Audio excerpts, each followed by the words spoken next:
I want to acknowledge, I had a wonderful experience going to Learning Without Limits and meeting that community of parents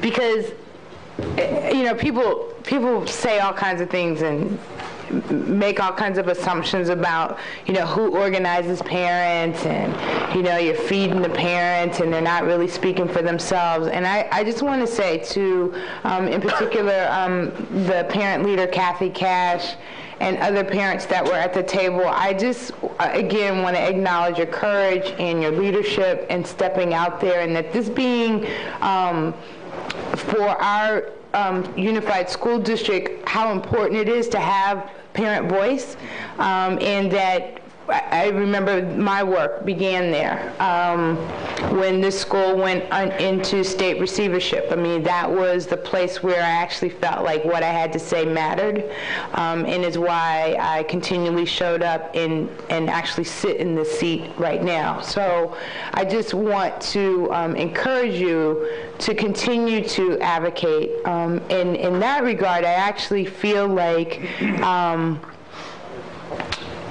beyond even a feeling, I want to actually throw my support towards Learning Without Limits because of the parent leadership that's there, and once again stating the courage of leadership on that school site campus.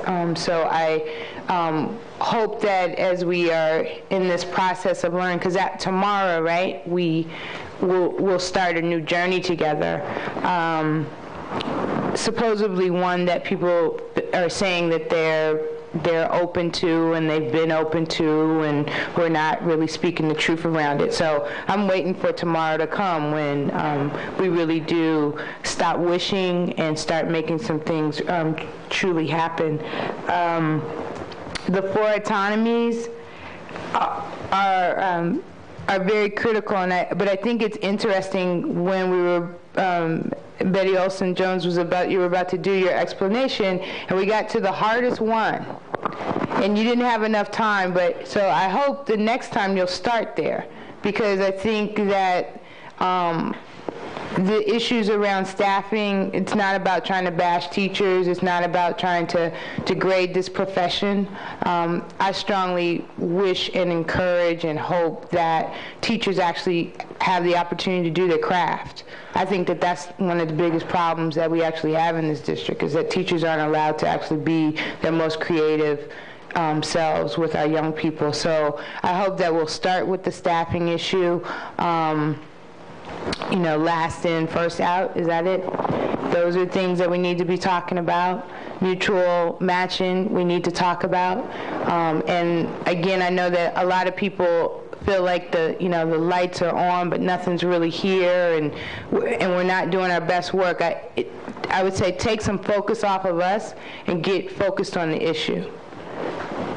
And they're going to be complicated issues, and we're going to have to be in good relationship in order to do what's right for young people.